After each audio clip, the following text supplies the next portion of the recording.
감사하리라. 우리 주만 믿으면 모두 구원하며 영생 복락 열려만 확실히 받겠네. 예수 앞에 설 때에 이곳을 입으며 밝고 빛난 내 집에 길이 살리라. 우리 주만 믿으면 모두 구원 얻으며 영생 복락 열려만 확실히.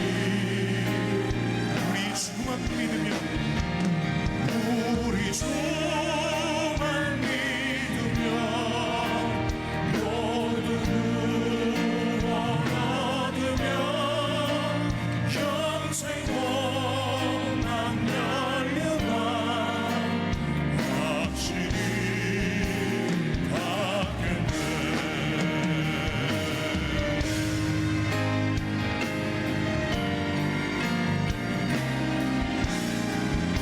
예수 앞에 설 때, 예수 앞에 설 때에 흰 옷을 입으며 밝고 빛난 내 집에 길이 살리라. 우리 주만 믿으며 모두 구원 얻으며 영생 복락 열려만 확실히. 우리 주만 믿으며 우리 주만 믿으며 모두 구원 얻으며 영생 복락 열려만 확실히. 다시 한번 전심을 다해 우리 주만 믿으며 우리 주만 믿으며 모두 구원 얻으며 영생 복락 열려만 확실히. 영생 복락 열려만 영생 복락 열려만 확실히 받겠네. 우리에게 구원을 베풀어 주신 주님의 은혜에 감사의 박수 올려드리겠습니다.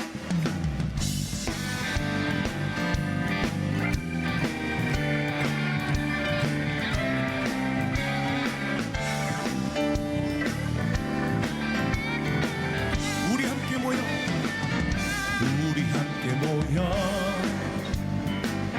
주의 이름 찬양.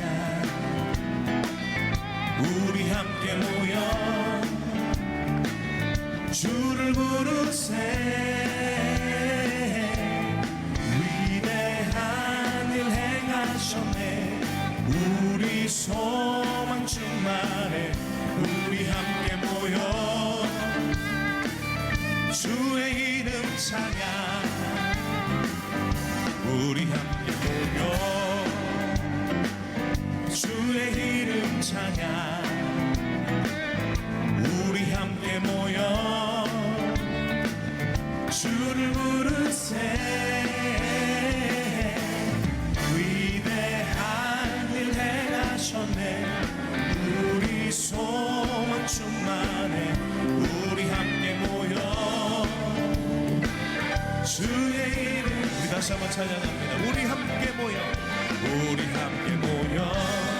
주의 이름 찬양. 주의 이름 찬양. 우리 함께 모여 주를 부르세.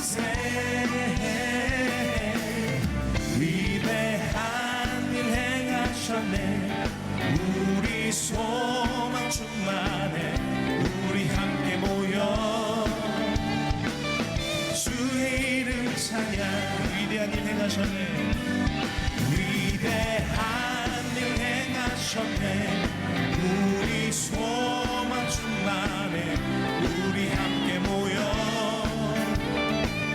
주의 이름 찬양. 할렐루야. 주의 이름 송축하리.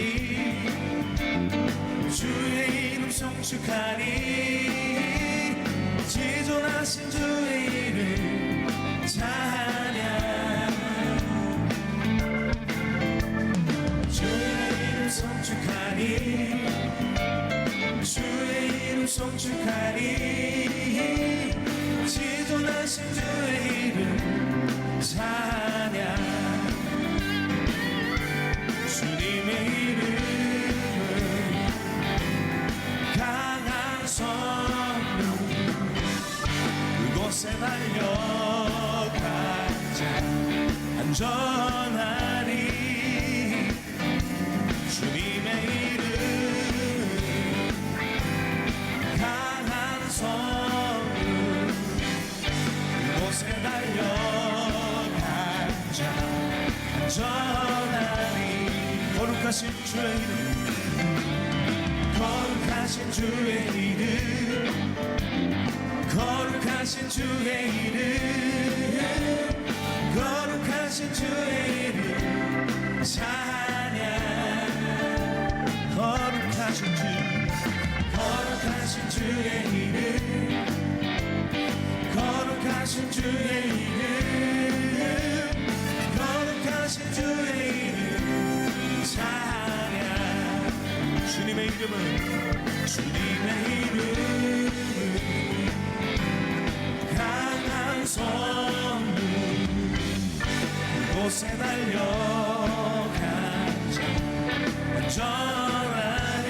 주의 이름은 주님의 이름은 강한 성령. 그곳에 달려가자. 우리의 목소리로 찬양하며 나아갑시다. 영광스러운 주의 이름. 영광스러운 주의 이름. 영광스러운 주의 이름. 영광스러운 주의 이름 찬양. 영광스러운 주의 이름. 영광스러운 주의 이름. 영광스러운 주의 이름 찬양. 그렇습니다. 주님의 이름. 주님의 이름 강한 성령. 그곳에 달려가자 안전하리. 주님의 이름 강한 성령. 그곳에 달려 다시 한번 고백합니다. 주님의 이름을 주님의 이름. 주님의 이름 강한 성령. 그곳에 달려가자 안전하리. 아멘. 주님의 이름은 강한 성령. 그곳에 달려가자 안전하리.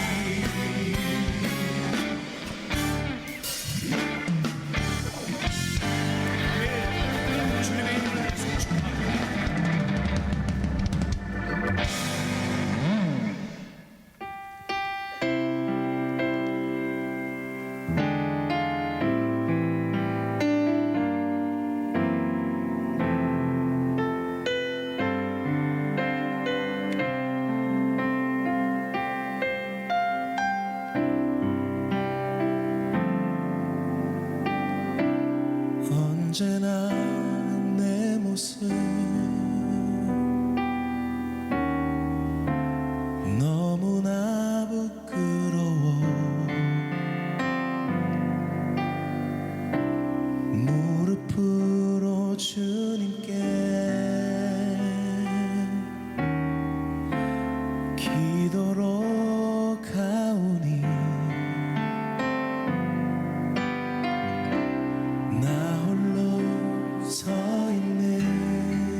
세워주소서.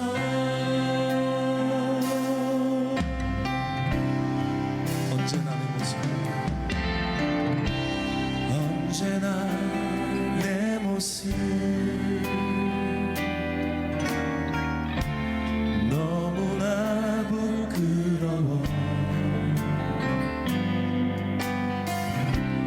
무릎으로 주님께 기도로 가오니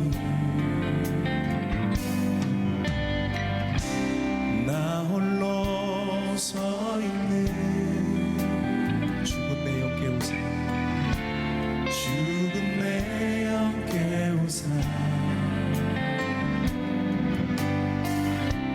주님만 나를 세워 내 영 살게 하소서. 주님 내 안에, 주님 내 안에, 내 안에 계시고 주님 내 안에, 주님 내 안에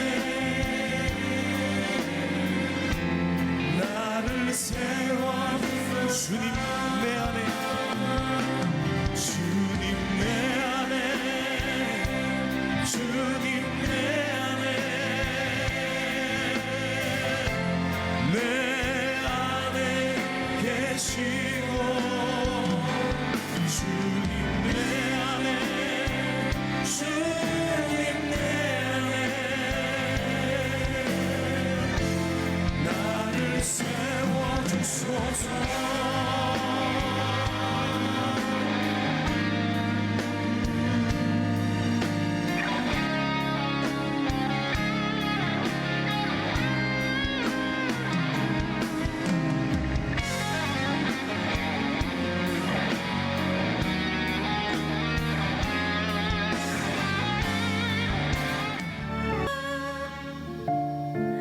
눈물 닦아주신 주님이 계셔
오늘의 말씀은 누가복음 5장 15절에서 16절 말씀입니다. 예수의 소문이 더욱 퍼짐에 수많은 무리가 말씀도 듣고 자기 병도 고침을 받고자 하여 모여오되 예수는 물러가사 한적한 곳에서 기도하시니라. 아멘. 여러분, 요즘 TV에서 음식이라는 주제를 가지고 프로그램을 참 많이 만듭니다. 근데 이 소위 대박 그 맛집이라고 하는 음식점들을 보면, 이렇게 그 프로그램을 보면요, 양념 한 숟가락을 더 넣느냐 안 넣느냐가 그 맛에 대박을 내기도 하고 못 내기도 하더라고요. 거의 비슷해. 뭐 감자탕이나 예를 들어서 뭐 무슨 어떤 음식을 만들 때 보면 소재와 조리 과정이 거의 비슷한데 그들만의 노하우가 있어요. 요거 한 숟가락 더 넣느냐 안 넣느냐에 따라서 대박집이 되기도 하고 평범한 식당이 되기도 해요. 여러분, 기도도 저는 그렇다고 생각합니다. 많은 분들이 기도를 하시는데 어떤 분의 기도는 자기가 기도를 드린 다음에 마음속에 하나님이 내 기도를 받으셨어, 나에게 이런 지혜도 주시고 응답도 주셨어, 이렇게 정말 만족하는 기도가 있고, 기도를 했는데 아무런 감동도 없고 기도 이후에 내 마음에 기쁨도 없고 어떤 체험도 없는 허무하게 끝나는 기도가 있어요. 엄밀히 말하면 하나님이 다 받으시는 기도지만 내가 느낄 때 어떤 기도는 참 내가 드리고도 뿌듯하고 하나님이 응답하셨어 라고 확신하는 기도가 있는가 하면, 어떤 건 내 스스로 느끼지 못하는 기도가 있다는 거예요. 왜 똑같이 기도하는데 그런 차이를 느끼게 하는 걸까? 그것은 사실은 큰 차이가 아니에요. 우리가 평상시에 무심코 넘겼던 작은 차이가 소위 명품의 기도와 그렇지 않은 일반적 기도를 만든다는 거예요. 그래서 오늘은 누가복음 5장의 베드로와 예수님의 이야기를 통해서 정말 하나님의 능력을 내가 온몸으로 체험하는 기도를 어떻게 해야 되느냐, 이 작은 차이를 한번 찾아내보자, 이런 주제를 가지고 말씀을 나누려고 합니다. 이 누가복음 5장쯤 오면 예수님이 이제 공식적인 사역이 시작되는 거예요. 그래서 공생애라고 부르죠. 예수님이 그동안은 30살까지는 그냥 아주 평범한 몫으로 한 가정의 가장으로 그렇게 살아가다가 30이 되면서 하나님의 부르심 앞에 본격적으로 공적인 일을 시작하는 거예요. 예수님이 제일 많이 했던 얘기는 회개하라, 천국이 가까이 왔다. 이게 예수님의 모토예요. 따라합시다. 회개하라, 천국이 가까이 왔다. 이게 예수님이 전한 복음의 핵심이죠. 그래서 갈릴리를 중심으로 이 복음을 많이 외칩니다. 그런데 예수님이 워낙 그 복음을 잘 전하고 능력이 많이 나타나니까 사람들이 말 그대로 구름대처럼 예수님을 보려고 몰려드는 거예요. 근데 중요한 것은 예수님은 어떤 사람도 마다하지 않고 차별하지 않았다는 거예요. 오는 사람을 다 환대해 주죠. 그리고 그 오는 사람 가운데는 질병이 걸린 사람은 질병을 고쳐주기도 하고, 또 마귀에 눌린 사람은 그 마귀로부터 마귀를 쫓아내고 온전하게 만들어주고, 그러니까 이런 일이 알려지면서 여기저기서 말 그대로 예수님을 만나려고 몰려드는 사람이 점점 더 많아집니다. 그렇게 예수님이 정말 한참 사람들에게 보고 싶은 1순위로 유명세를 떨치고 있던 어느 날 일어난 사건이 오늘 본문의 시작이에요. 1절 말씀에 이렇게 소개하죠. 무리가 몰려와서 하나님의 말씀을 들을새. 그날도 굉장히 많은 사람들이 예수님을 보려고 왔어요. 그때 예수님께서 시몬이라 불리는 베드로에게 이 사람 어부인데 배를 하나 빌려요. 그리고 배 위에 올라가서 설교를 하는 거예요. 자, 베드로라는 사람은 자기 재산이고 자기 삶의 현장에서 너무 중요한 그 도구인 배를 어떻게 선뜻 말 한마디 예수님께 빌려줄 수 있을까? 이건 선뜻이 아니고요. 예수님이 이 누가복음 4장에 보면 바로 전장에 보면 이 베드로의 장모가 심한 열병으로 죽어갈 때 그 장모의 병을 고쳐주세요. 그래서 예수님을 믿지는 않지만 베드로는 이미 인간적으로 예수님께 은혜를 입었어요. 그래서 그 신세를 갚아야 되는 안면이 있는 관계인데 예수님께서 자기에게 배를 빌려달라고 하니 탐탁치 않지만 은혜를 갚는 마음으로 배를 빌려주게 되는 거예요. 배에 올라타셔서 무리들에게 말씀을 전하기 시작합니다. 그런데 예수님이 계속 눈에 거슬리고 신경이 쓰이는 사람들이 있는 거예요. 이 군중들이 말씀을 듣고 있는데 예수님 마음과 눈은 또 한쪽에 다른 사람을 계속 주목해 보는 거예요. 그게 누구냐? 배를 빌려준 베드로와 동료 어부들이 계속 신경이 쓰이는 거예요. 왜? 이 사람들은 그물을 기고 있었어요. 그물을 긴다는 건 다음에 다시 출항을 하기 위해서 그물을 정리하고 있는 거예요. 그런데 표정이 안 좋아요, 이 어부들이. 왜 안 좋으냐? 밤새도록 호수에 나가서 고기잡이를 했는데 한 마리도 못 잡고 들어온 거예요.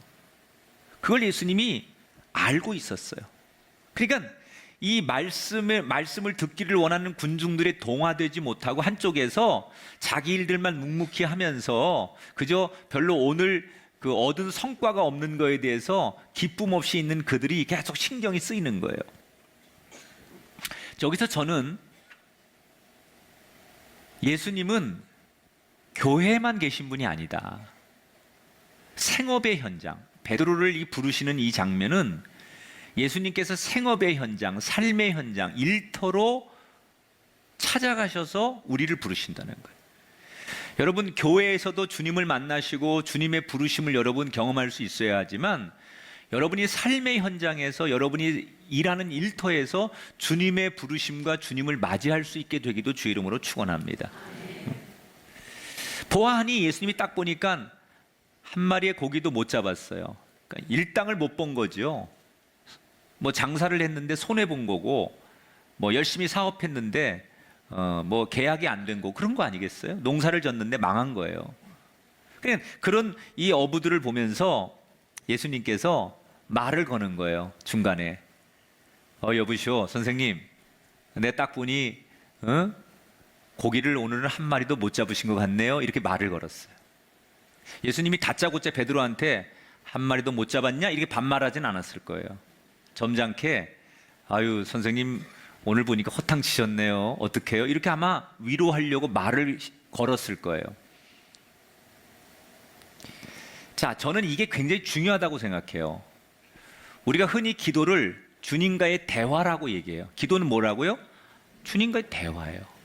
그러면 예수님과 베드로의 대화도 그런 맥락으로 보면 지금 기도가 시작된 거예요. 그런데 누가 먼저 대화를 시작합니까? 성경에 보니까 예수님이 먼저 대화를 시작해요.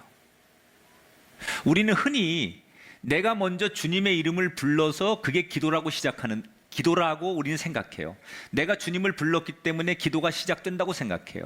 하지만 그건 우리의 착각입니다. 우리가 주님을 부르는 게 아니에요. 죄로 인해서 단절되었던 우리가 어떻게 주님을 먼저 부를 수 있습니까?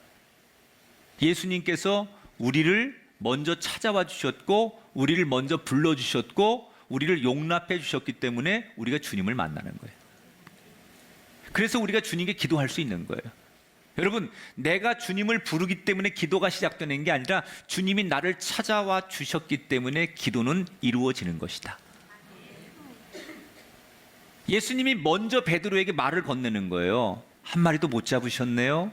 너무 고생하셨는데 어떡하지요? 그래서 베드로가 뭐라고 대답하느냐? 아주 퉁명스럽게. 베드로는 성격적으로 이렇게 서비스 마인드가 있고 정서적인 그런 사람이 아니에요. 유형으로 보면 좀 이렇게 퉁명스럽고 기질적으로 남성적 기질을 가져가지고 아주 퉁명스럽게 뭐 밤새 했는데 허탕 쳤네요. 뭐 이러면서 아주 퉁명스럽게 대답하죠. 그때 예수님께서 베드로에게 갑자기 뭐라고 말씀하시느냐? 4절에 보니까 깊은 데로 가서 그물을 내려서 고기를 잡으라. 자, 우리가 들을 때는 예수님께서 베드로를 축복하시려고 이 말씀을 주신다고 생각하고 당연하게 이 말씀을 읽는데, 베드로의 입장에서는 이 말씀이 기가 막힌 말씀이에요. 황당한 말씀이라는 거예요. 우리 가끔 그런 거 있잖아요. 상대가 어떤 얘기를 할 때 좋은 얘기는 맞아요. 그런데 현실감 없는 얘기.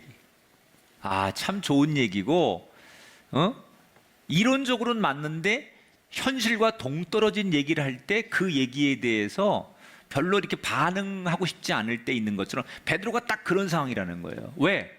물고기는요, 얕은 곳에 많이 있지 깊은 곳에 있지 않은 거예요.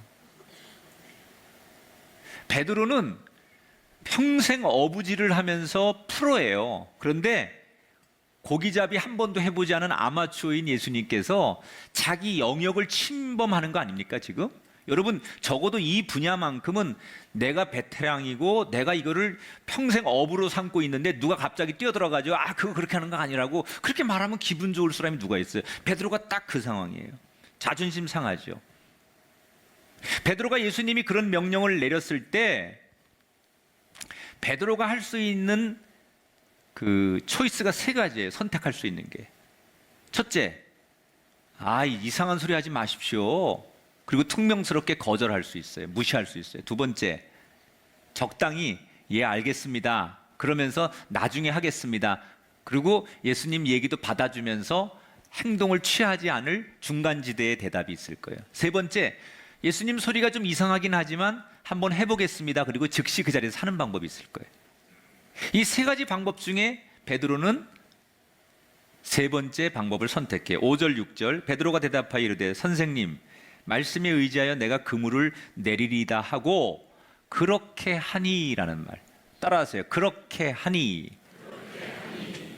베드로가 뭘 했어요? 그렇게 행동했다는 거예요. 그렇게 실천했다는 거예요. 예수님이 말씀한 것을 듣는 것으로 그치지 않고 예수님의 말을 아는 것으로 그치지 않고 즉시 그렇게 행동했다는 거예요. 그랬더니 어떻게 돼요? 6절 7절 고기를 잡은 것이 심히 많아 그물이 찢어지는지라 이에 다른 배에 있는 동무들에게 손짓하여 와서 도와달라 하니 그들이 와서 두 배의 채움에 잠기게 되었더라. 베드로가 그토록 바라던 물고기가 배에 가득 채워지게 됐습니다. 그런데 언제 이런 기적이 일어납니까? 예수님께서 말을 처음 거셨을 때 기적이 일어납니까? 예수님께서 응답하셨을 때 기적이 일어납니까? 아닙니다. 기적이 일어날 때는 예수님께 받은 응답대로 예수님께서 주신 그 말씀 이후에 그 말씀을 실천으로 행동으로 옮길 때 그 기도의 능력이 나타나는 거예요. 우리는 종종 하나님 응답해 주세요. 주님 나한테 능력을 주세요. 이렇게 기도해요. 그런데 하나님이 언제 우리에게 응답하시고 언제 능력을 주시느냐? 여러분, 응답이라는 게 언제 임합니까? 하나님께서 나한테 답변을 주셔요. 지혜를 주시고 감동을 주시고 어떤 그 확신을 주시고 이게 하나님이 나한테 응답을 주시는 거예요. 그런데 하나님이 나한테 응답을 주셨을 때 기적이 일어나지 않아요. 나한테 지혜를 주셨을 때 그 자리에서 기적이 일어나는 게 아니에요. 나한테 주신 기적, 나한테 주신 응답을 내가 그대로 나가서 실천하고 행동으로 옮길 때 그 답변대로 내가 나가서 삶으로 실천할 때 기도의 능력이 임하는 거예요. 그래서 저는 기도를 이렇게 여러분에게 정의하고 싶어요. 따라하세요. 기도는 행동하는 것입니다. 여러분, 기도의 완성은 하나님 앞에 내가 응답 받았기 때문에 기도가 완성되는 게 아니에요. 하나님이 나한테 그래라고 네 기도를 내가 들었다라고 해서 되는 게 아니에요. 그때 기적이 일어나는 게 아니에요. 그건 말 그대로 하나님과 대화가 진행 중이고요. 기도는 내 몸으로 완성하는 거예요. 기도는 삶의 현장에서 내가 행동으로 완성이 되는 거예요. 그런데 우리는 하나님 앞에 내가 하나님의 이름을 부르고 하나님의 사인을 받고 응답을 받은 것으로 기도를 멈춰요. 그게 내가 기도가 완성됐다고 생각해요. 그렇지 않습니다. 진정한 기도는 내가 응답 받은 것을 내 삶의 자리에서 실천하고 행동할 때 그 기도가 완성된다는 거예요. 많은 분들이 자신의 문제를 놓고 부르짖습니다. 하나님께서 그때 우리에게 안타까우니까 이렇게 해봐라. 사인을 주시죠. 응답을 주시죠. 지혜를 주시죠. 감동을 주시죠. 그때 우리는 하나님께서 내 기도에 응답하셨어. 나한테 이렇게 말씀하셨으니까 나는 이 기도는 됐어 라고 기도를 끝냅니다. 아닙니다. 그것은 답변을 받은 것뿐이죠. 거기에 만족하면 여러분 기도는 끝난 게 아니라는 거예요. 정작 그렇게 받은 대로 내가 행동하고 그 길로 가지 않으면 열심히 기도하는 게 소용이 없어지는 거예요. 그 길로 가야만 완성이 되는 거예요. 하나님이 우리에게 기도할 때 내가 네 편이다. 내가 너를 사랑한다. 그러는 우리가 확신을 응답을 받았다고 해서 그것으로 끝나면 그건 사랑받는 게 아니라는 거예요. 그렇게 응답을 받았는데 하나님이 그렇게 말씀하신 걸 들었는데 내 삶에 아무런 변화가 나타나지 않는다면 그게 무슨 기도냐는 거예요. 기도는 내 삶의 변화가 나타나도록 완성되어서 마침표가 찍어질 때 그 기도가 완성되는 거예요. 답변대로 살아야 기도는 완성된다. 이 베드로에게 여러분 그 배에 물고기가 가득 채워질 때는 대화가 진행되는 중간에 그 물고기가 채워진 게 아니에요. 이해가 안 돼도 예수님의 말씀이 조금 불쾌해도 그것을 행동으로 움직였을 때 바라던 물고기를 만나게 되는 거예요. 우리의 속담에 구슬이 서말이라도 꿰어야 보배다. 아무리 하나님께서 좋은 우리에게 방법을 말씀해 주시고 돕는 일을 보내주시고 응답을 주셔도 결국 행동으로 옮겨야만 보배로운 기도가 됩니다. 이 작은 차이. 우리는 열심히 하나님의 소리를 듣는 거에 집중했어요. 하나님이 말씀하시는 거에 만족했어요. 그리고 내 기도는 거기까지라고 생각했어요. 아닙니다. 기도의 완성은 몸으로 완성하는 것이다. 행동으로 완성하는 것이다. 이 작은 차이가 명품의 기도와 그냥 평범한 기도를 만드는 차이였다는 거예요. 저와 여러분의 삶에 이 작은 차이를 극복할 수 있게 되기를 주님의 이름으로 축원합니다. 자, 베드로는 자기가 생각하지도 못한 기적이 일어났어요. 그때 베드로가 예수님이 얼마나 대단한 분인지 비로소 깨닫습니다. 처음에는 예수님을 시큰둥하게 생각했죠. 그런데 이 예수님이 자기가 경험해 보니까 보통 분이 아니에요. 이 평범한 분이 아니에요. 그동안 만났던 수없는 율법사나 제사장이나 하나님 말씀 전하는 그런 예언자들하고는 차원이 달라요. 이분에게는 경이로운 신적인 능력이 있다는 걸 그가 경험하는 거예요. 그러자 그가 곧바로 엎드리죠. 무릎을 꿇고 자기 입으로 고백해요. 주여, 나를 떠나소서. 나는 죄인이로소이다. 저는 이 장면이요, 우리의 고백이어야 된다고 생각해요. 여러분, 능력은 이론이 아니에요. 경험돼야 돼요. 기독교의 능력은 이론이 되면 안 돼요.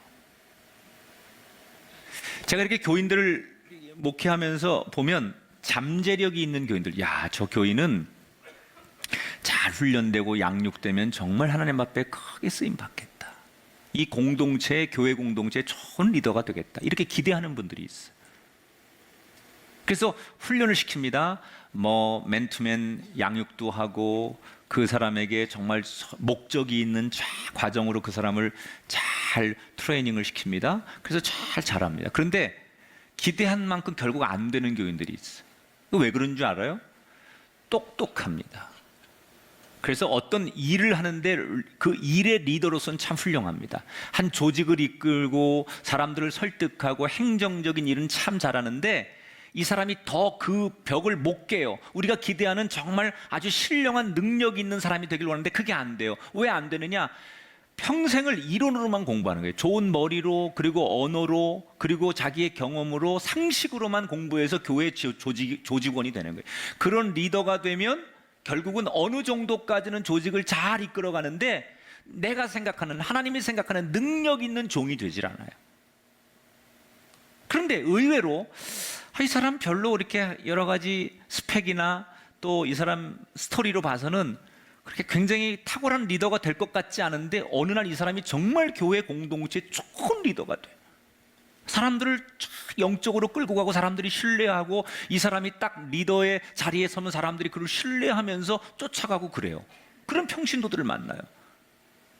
이 사람은 그럴 만한 객관적인 능력이 없어 보이는데 어떻게 이렇게 능력 있는 하나님의 일꾼이 됐을까 보면 이유는 하나예요. 어느 날 이 사람이 하나님을 경험하는 거예요. 성령을 경험하는 거예요. 체험하는 거예요. 그래서 기독교는 이론의 종교가 아니라 체험의 종교가 돼요. 여러분 정말 하나님을 내가 직접 경험할 때 그때 내가 가지고 있는 한계의 벽을 돌파할 수 있는 거예요. 여러분 기도를 이론으로 배우지 말고 하늘의 문이 열리는 기도의 능력자가 되기 위해서 경험되어지게 되길 주의 이름으로 축원합니다. 여러분 베드로가 되십시오. 내가 느끼는 하나님 이게 보통뿐이 아니구나. 이 말씀이 그냥 책이 아니구나. 이 예배가 그냥 모이는 모임이 아니구나. 이곳에 세상이 줄 수 없는 신적인 능력이 있는 것을 깨닫고 경험되어져서 여러분 스스로가 하나님 앞에 십자가 앞에 무릎을 꿇게 되기를 주 이름으로 축원합니다. 스스로 자기가 무릎을 꿇는 거예요. 이때 무릎 꿇고 자기는 죄인이라고 스스로 고백하는 베드로에게 예수님 뭐라고 대답하세요? 무서워하지 말라. 이제 후르는 내가 사람을 취하리라. 무서워하지 말라는 얘기는 두려워하지 말라는 거예요. 네가 이제는 겨우 먹고 사는 문제로 물고기 잡아서 살아가는 문제로 그런 정도 인생이 아니라 네 인생 자체가 완전히 달라질 거고 영혼을 구원하고 사람을 살리고 하나님 일의 동업자가 되는 일을 내가 너한테 맡길 테니 두려워하지 말라고. 여러분 하나님의 일을 하려고 하면 두려움이 생깁니다. 예수 제대로 믿으려고 하면 두려움이 생깁니다. FM으로 진짜 예수 믿으려면요 두렵죠. 예를 들어서 장사하고 사업하는 분들이 내가 지금까지 세금 정직하게 안 내고 남들처럼 일반인들처럼 그냥 그렇게 해야 이 겨우 내 사업이나 장사가 될 수 있었는데 정직하게 사업하기 위해 하나님 앞에 정직하게 세금 내고 나 정직하게 11조하고 그리고도 한번 잘 돼 보겠다고 하면 두렵죠, 여러분. 말씀대로 살아보려면 두렵죠. 하나님 앞에 내 인생을 온전히 드리면서도 내가 그리고 세상에서도 잘 돼 보겠다라고 생각하면 막막하지요. 베드로도 그랬을 거예요. 내가 이제는 너를 사람 낚는 어부가 되게 하리라고 그를 콜링하셨을 때 그는 두려웠을 거예요. 내가 이 생계를 버려두고 주님을 따르면 내 인생은 어떻게 될까? 내 가족들의 미래는 어떻게 될까? 과연 내 노년은 어떻게 될까? 내 운명은 어떻게 될까? 그런 막막함과 두려움이 있었겠죠. 그걸 알고 계셨던 예수님께서 두려워하지 말아라. 염려하지 말아라.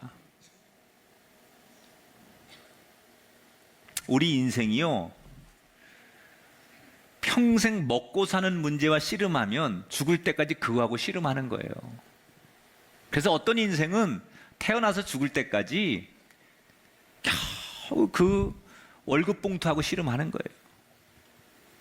그 돈하고 씨름하는 거야. 평생 죽을 때까지. 자신의 인생의 목표가 내 평생 이기고 싶은 씨름의 상대가 그게 돈이고 그게 인기고 세상에서 내가 갖고 싶은 그런 자리라면 평생 우린 그 삿발을 붙들고 그거와 평생 씨름하는 거예요. 이기는 사람도 있고 지는 사람도 있죠. 그런데 여러분 씨름의 상대를 바꿔보세요. 야곱처럼 약복강에서 하나님과 씨름해 보세요. 겨우 먹고 사는 문제, 인생에 그저 내가 무엇을 먹을까 무엇을 마실까 하는 문제로 씨름하면서 늙어서 죽어가는 인생이 아니라 내 씨름의 상대를 세상 것이 아니라 하나님과 겨루어 씨름하는 인생으로 야곱처럼 바뀌어볼 때 우리의 가치가 달라지는 거예요. 베드로가 이때 주님의 콜링을 받아들이지 않았다면 그는 평생 갈릴리 호수에서 어떻게 하면 고기 잘 잡아서 많이 잡아서 내 자식 새끼들 조금 잘 살게 해주고 내가 하고 싶은 일 조금 편안하게 잘 살 수 있을까? 평생 갈릴리 호수에서 고기하고 씨름하고 배하고 씨름하고 살았을 거 아니에요. 그런데 어느 날 그의 인생의 상대가 고기와 배가 아니라 하나님 나라와 씨름하게 바뀌었습니다.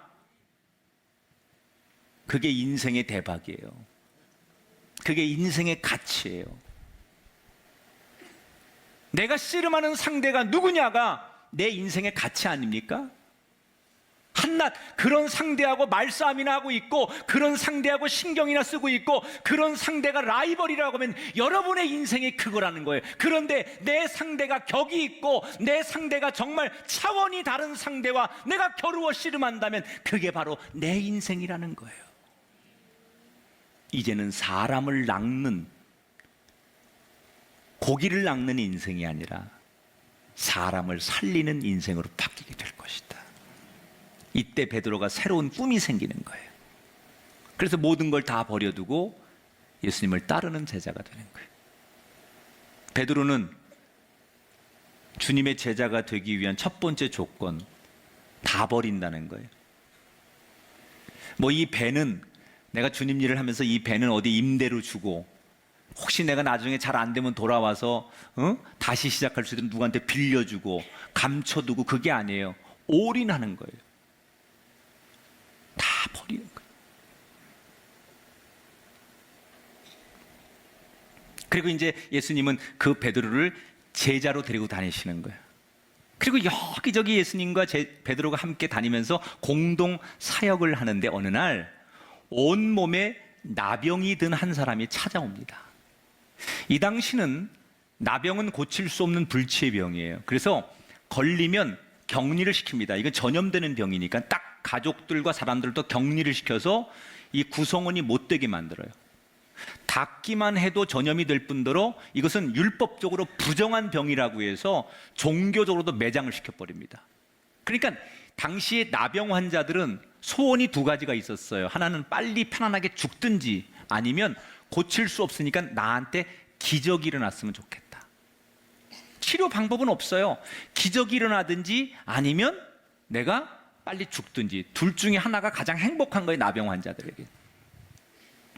그런데 어느 날 자기 마을에 예수님이 오셨다는 얘기를 나병 환자가 듣고 무조건 예수님께 나온 거예요. 그리고는 바짝 엎드려가지고 떨리는 목소리로 예수님께 요청하죠. 선생님이 하시고자만 하시면 저를 깨끗하게 낫게 하실 줄을 믿습니다.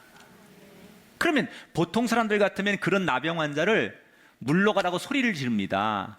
아니면 안 되면, 그래도 안 물러가면 돌을 던집니다. 그런데 예수님은 그 사람을 쫓아버리지 않았어요. 위험한 줄 알면서도, 그게 얼마나 그 예수님한테 안 좋은 줄 알면서도 다가온 그 사람을 느끼는 거예요. 예수님이 얼마나 이 사람이 고독했을까, 여기까지 오면서 얼마나 두려웠을까, 그리고 지금 얼마나 이 사람이 어려운 고백을 하고 얼마나 간절할까, 이걸 예수님이 다 느끼는 거예요. 여러분, 오늘 저는 이 예배당에서 여러분을 주님이 그렇게 만나주신다고 믿습니다. 여러분이 주님의 이름을 부를 때까지 얼마나 곤고하고 여러분의 과거에 상처가 많았고 여러분 인생이 얼마나 간절한지 우리는 몰라요. 사람은 몰라요. 그러나 주님은 여러분을 아십니다. 그리고 찾아오는 여러분이 아무리 위험하고 여러분이 아무리 버림받고 격리되고 여러분 인생이 끝났다 할지라도 주님은 주님 앞에 찾아 나오는 그 누구를 마다하지 않는 분이라는 거예요. 그 사람을 환영하는 주님. 오늘 그분의 품에 여러분이 안기게 되기를 축복합니다. 예수님이 그 환자를 쫓아내지 않고 손을 대고, 전염되는 줄 알면서 그 피부병에다가 손을 대고 기도하십니다. 그랬더니 곧바로 치유가 일어났어요. 그때 예수님께서 그 치유된 병자에게 마지막으로 이렇게 부탁하십니다. 아무에게도 이르지 말고 내 몸을 제사장에게 가서 정결하게 되었다고 인정받아라. 그 당시 나병 환자들이 혹시 기적이 일어나서 고침받으면 그걸 공식적으로 다시 가정이나 사회로 돌아갈 수 있게 하려면 제사장이 사인을 해야 돼요. 요즘 말하면 이게 이제 그 관공서의 공식적인 직인이에요. 이런 의미도 있어요. 아무에게도 네 몸을 보이지 말아라라는 의미는 또 다른 의미가 있어요. 이건 뭐냐면 이제부터 내 인생 아무렇게 살지 말아라, 그런 얘기예요. 네가 고침받았으니까 이렇게 아무렇게 살지 말고 가치 있게 살아라, 그런 얘기예요. 자, 이 소문을 듣고 더 많은 환자들과 더 많은 사람들이 예수님 앞에 고쳐달라고 몰려드는 이야기로 오늘의 성경 이야기가 끝이 나요. 자, 제가 두 가지 이야기 해드렸어요. 빈 배에 고기가 많게 만들어주신 예수님, 불치병인 나병 환자를 고쳐준 이야기, 이 두 이야기의 공통점이 뭐예요? 두 개 다 상식적으로는 불가능한 상황에서 예수님이 놀라운 능력을 베푸셔서 기적이 일어났다는 거예요. 여러분이 어떤 상황이든 그게 여러분에겐 불가능하지만 주님 손에 가고 주님 앞에 가면 그 불가능함이 가능으로 바뀔 줄 믿습니다. 오늘 그래서 우리가 주님 앞에 나오는 게 중요해요. 자, 저는 이 두 가지 이야기 속에서 이런 의문을 제기합니다. 예수님은 평생을 자기의 능력을 계속 상대에게 공급해 주셨어요. 그러면 예수님은 그 능력을 어디서 공급받는 걸까? 그 힌트가 16절 마지막 구절에 있어요. 같이 읽어볼게요. 예수는 물러가서 한적한 곳에서 기도하시니라. 자, 예수님에게 사람이 몰려옵니다. 그리고 사람들이 뭐라고 요구하느냐? 우리의 왕이 되어 주십시오. 우리의 보스가 되어 주십시오. 당신만을 따르겠습니다. 그게 사람들의 요구였어요. 예수님은 마음만 먹으면 왕이 될 수 있었어요. 그 많은 사람들을 데리고 자신의 능력을 과시할 수 있었어요. 그런데 예수님은 그럴 때마다 그 사람들의 이야기를 등 뒤로 하고 어디로 가느냐? 한적한 곳으로 가서 오직 하나님께만 순종하는 거예요. 하나님, 세상에서 나보고 왕이 되라고 합니다. 세상 사람들이 나를 보스로 여겨준답니다. 그러나 내가 들을 소리는 하나님의 음성뿐입니다. 나는 내가 순종할 것은 사람이 아니라 하나님 당신입니다. 그리고 늘 기도했다는 거예요. 예수님은 그 기도가 셈이 되어서 예수님의 크고 놀라운 능력이 나타나게 되는 거예요. 하나님이 어떤 기도에 능력을 주시느냐? 겸손히 엎드릴 때, 세상을 등 뒤로 조용히 가서 엎드릴 때, 그때 하나님이 능력을 주시는 거예요. 자신의 공로를 드러낸다고 하나님이 너 잘했다 그렇게 능력 주시는 게 아니에요. 돈이나 인기나 잘났다고 해서 하나님께서 그 사람한테 능력 주시는 게 아니에요. 예수님처럼 겸손히 엎드릴 때 하나님은 그 기도에 능력을 주시는 거예요. 예수님이라고 자신의 공로를 드러내거나 인기를 갖는 게 몰라서 그러지 않았을 거예요. 누구보다도 예수님께서 어떻게 하면 자신이 인기와 명예를 갖는지 알고 있었어요. 그러나 그것을 등 뒤로 하고 조용히 엎드릴 때, 그때 진짜 능력이 임하는 거예요. 여러분, 우리가 때때로 기도는 하지만 바리새인의 기도를 해요. 무슨 얘기냐? 나는 이 교회에서 어떤 봉사를 했고 어떤 자리에 있고 내가 성경을 얼마나 읽었고 난 예배에서 얼마나 중요한 역할을 하고 난 목사님에게 적어도 이런 인정을 받는 사람이고, 이런 자기의 공로, 자기의 자랑거리, 이게 바리새인의 기도죠. 근데 세리는 어떻습니까? 주님, 저는 죄인입니다. 나를 불쌍히 여겨주십시오. 하나님이 바리새인의 기도를 받지 않고 세리의 기도를 받았다는 것은 엎드려서 조용히 기도할 때 그 기도에 능력을 주시는 거지, 나를 자랑하고 나를 드러낸다고 하나님이 능력을 주시는 게 아니라는 거예요. 여러분, 똑같이 기도하는데 그 기도 속에 나의 의의를, 나의 섬김을 드러내고 자랑하고 그것을 보여주기 위한 기도를 한다면 그 작은 차이가 하나님의 능력을 공급받기도 하고 받지 못하기도 한다는 이 작은 차이를 극복하는 거예요. 이 작은 차이를 어떻게 좁힐 것이냐? 따라합시다. 대화로 만족하지 말고 행동으로 완성합시다. 따라합시다. 하나님 앞에 겸손히 엎드려야 합니다. 그 차이가, 우린 기도하는데, 똑같이 기도하는데 이 작은 차이가 명품의 기도를 만들기도 하고 그저 평범한 중얼거리는 기도가 되기도 한다는 거.